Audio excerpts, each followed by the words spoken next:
मैं प्रकट होता हूँ, मैं आता हूँ। जब जब जीवन रंगदार हो जाए, यानी कि एक ही रंग से सारे रंग उपजे हैं, धर्म की हानि होती है तब तब मैं आता हूँ। जब जब अधर्म बढ़ता है तब तब मैं आता हूँ। भाई बहनों को, संत महात्माओं को दास का प्यार भरा धन्यवाद। आज दास आप जी के समझ अपने सहंसा प्रभु परमात्मा इस निराकार दातार की चर्चा करते हुए दास बताना चाहेगा कि एक ब्रह्मज्ञानी महात्मा जी जब कहीं जा रहे थे तो रास्ते में एक घटना घट जाती है, जिस घटना को देखने के लिए बहुत लोगों की भीड़ एकत्रित हो रही होती है।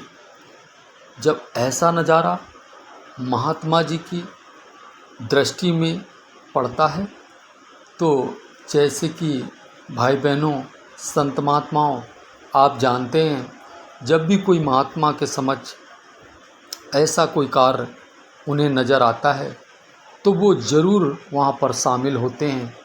अगर दुख उनका नहीं बांट पाते हैं, उनकी तकलीफ़ को नहीं कम कर पाते हैं तो प्रभु परमात्मा से प्रार्थना करके उनके तकलीफ़ों के लिए कि इनके तकलीफ़ कम हो जाएं, इसके लिए कम से कम प्रार्थना तब भी कर रहे होते हैं।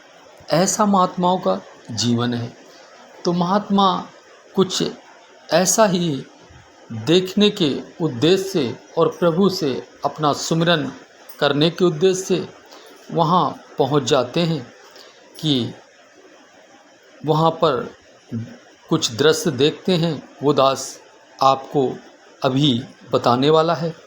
और दास एक बात और बताना चाहेगा कि महात्मा जी दास से कह रहे थे कि दास से एक व्यक्ति ने पूछा कि जो प्रभु परमात्मा की आप चर्चा कर रहे हैं, जिस प्रभु परमात्मा के बारे में आप बता रहे हैं, ये प्रभु परमात्मा संसार में प्रकट होता है या फिर जन्म लेता है?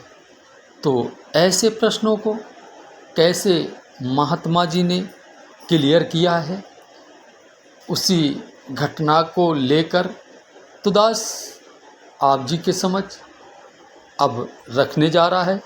दास विनती करना चाहेगा कि घटना और जो ये बात प्रभु परमात्मा की प्रकट होने की या जन्म लेने की, इसे जानने के लिए दास के वीडियो को अंत तक देखने की आप कृपा करें, जिससे दास आपके आगे पूरी सच्चाई रखकर आपके आशीर्वादों का पात्र बन पाए।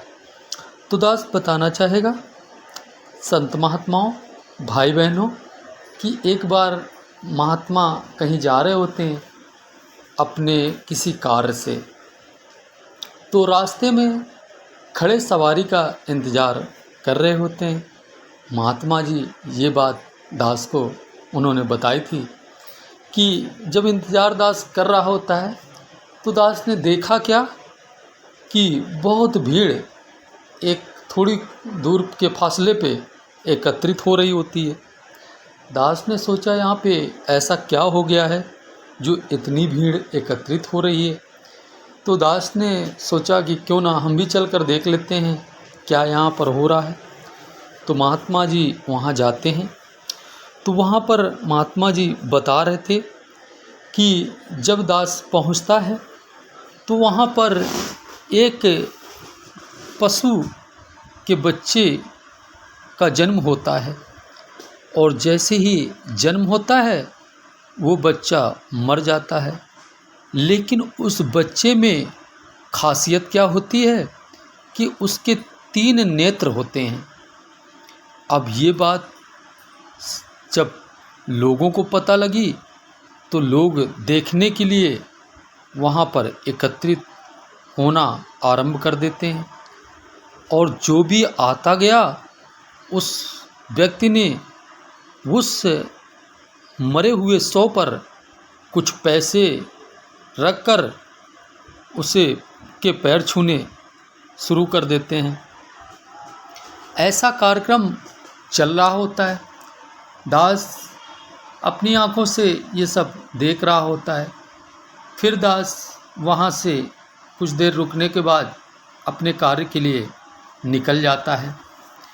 अब दास के मन में प्रश्न चल रहे थे कि बताइए, जो प्रभु परमात्मा आपको, हमें, आपको नरक जाने से बचाता है कि आपने 84 में नहीं फंसना है, आपने नरक में नहीं जाना है।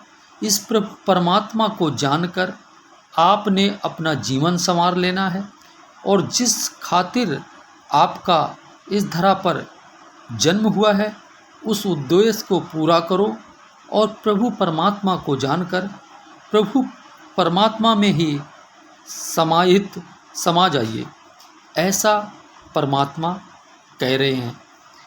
अब वहाँ पर इस तरह की अवस्था है, तो क्या ऐसा भी है कि परमात्मा स्वयं जो 84 में जाने के लिए अपने अंश स्वरूप जो रूप हैं उन्हें मना करते हैं और स्वयं ऐसा करेंगे?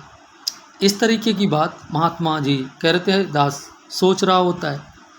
फिर दास सत्संग में जाता है एक दिन और सत्संग में दास ये बात रख देता है। जब सत्संग में ये बात रखते हैं महात्मा जी, तो वो महात्मा जी कह रहे थे कि दास ने कहा सभी महात्माओं से कि दास का विवेक शायद इतना नहीं आगे विकसित हो पा रहा है, तो आप सभी ने प्रकाश डालना है दास की इस बात पे। और उन्होंने विचार के रूप में अपनी बात को रख देते हैं। जब महात्मा अपनी बात रखते हैं तो स्टेज वाले महात्मा जब बोलना आरंभ करते हैं तो वो कह रहे थे कि महात्मा जी कह रहे थे कि एक बात बताइए, मक्के का पेड़ होता है और मक्के के पेड़ में किसी में एक भुट्टा होता है, किसी में 2 भुट्टे होते हैं, किसी में 3-3 भुट्टे दास ने देखे हैं। तो इसका मतलब क्या हो गया? क्या उस मक्के के पेड़ को आप भगवान मान लेंगे?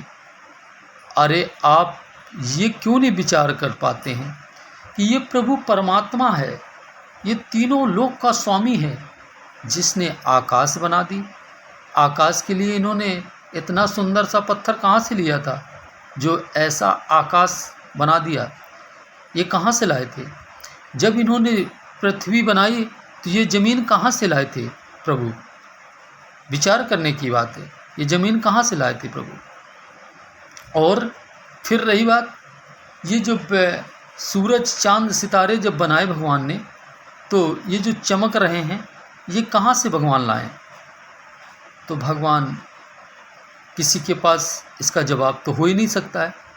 तो महात्मा जी ने क्लियर किया कि ये सारा प्रभु ने पल मात्र, क्षण मात्र में प्रकट कर दिया। फिर आप बताइए, ऐसे प्रभु परमात्मा को आप कह रहे हैं कि जन्म लेता है या प्रकट होता है? तो कहते हैं महात्मा कि जब जब होई धर्म की हानि, बढ़े महा असुर अभिमानी, तब तब प्रभु धरे मनुज शरीरा, नासे दुख हरे सब पीरा। कहते हैं जब जब इन्हें आवश्यकता दिखती है तब तब ये मनुष्य तन में आ जाते हैं और इस संसार का उद्धार करने के बाद फिर निरंकार रूप हो जाते हैं। इसमें कोई तर्क वाली बात है ही नहीं। आप बताइए, महात्मा जी कह रहे थे कि विचार करो, जब प्रहलाद के पिताजी का वध किया तो कहाँ जन्म लिए थे भगवान? आवश्यकता दिखी, प्रकट हो गए। जब उनके चाचा को मारा तो कहाँ भगवान ने जन्म लिया? वो तो आवश्यकता देखी, प्रकट हो गए। ऐसे ही प्रभु परमात्मा आवश्यकता के अनुसार तुरंत तत्काल ही प्रकट हो जाते हैं। अब कुछ लोगों का मानना है कि जैसे भगवान यहाँ पर धरा पे आए और शरीर करके आए, तो ये भी बात उनकी दास क्लियर करना चाहेगा। कैसे कि आपने सुना होगा माता देवकी जी को 7वें पुत्र के रूप में बलराम जी का जन्म होना था। ये बात आपने भागवत में कई बार सुनी होगी। फिर ऐसा प्रभु परमात्मा की अपनी मर्जी है। भागवत वाले जो कहते हैं आचार्य, उनकी बात दास बता रहा है कि वो कह रहे थे कि भगवान कंस के अत्याचारों को देखते हुए भगवान ने क्या किया कि वो जो 7वें जो पुत्र के रूप में बलराम जी का जन्म होना था, उस पल को भगवान ने किस तरीके बलराम जी का जन्म माता रोहिणी जी के गर्भ से उचित समझा कि यहाँ पर इनका पालन पोषण हो जाएगा, और वो माता ही बदल देते हैं बलराम जी की। जो माता देवकी होने वाली थी, फिर वो माता रोहिणी जी बन जाती हैं। तो विचार करने की बात है कि प्रभु परमात्मा इतना विशाल चमत्कार करने वाले, इनके लिए कौन सी बड़ी बात है। आप अगर इस तरह भी ले सकते हैं इस बात को कि प्रभु परमात्मा जब संसार में आते हैं तो अब इनका शरीर मातृ गर्भ में पल रहा हो, और जब प्रभु की अपनी लीला है और जैसे ही शरीर मात संसार में आए तो प्रभु उस शरीर में प्रकट हो जाएं, तो क्या इनके लिए असंभव है ये। तो दास के कहने का भाव मात्र इतना है कि हरि अनंत, हरि कथा अनंता। प्रभु परमात्मा के विषय में हम सोच पाएँ और हम विचार कर पाएँ, ये हमारी जुबा में ताकत नहीं है।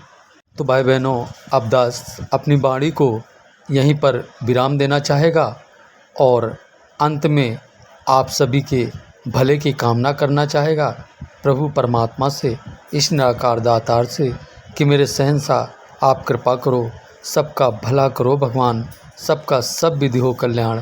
प्यार से कहिए प्यारियों, धन निरंकार।